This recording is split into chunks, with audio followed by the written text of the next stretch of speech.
আপনার জামার মাপ লইছি আপনি ঈদের দিনে জামা লই যায়। কেন ঈদের দিন কেন? ও ঈদের আগের দিনে লই যায়।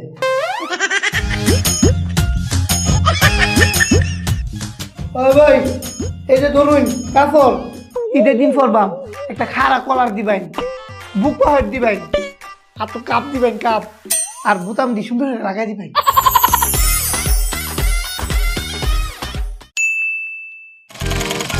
তারপরে এটা কি বানাই দিছ?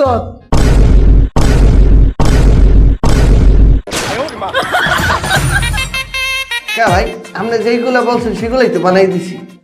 কাপ আছে, কলার আছে, পয়েট আছে, বুতাম আছে, তেমন শার্ট কোনো। ভাই আপনি এইগুলা বানাইতে বলছেন, শার্ট বানাইতে তো বলেন নাই। হ্যাঁ হ্যাঁ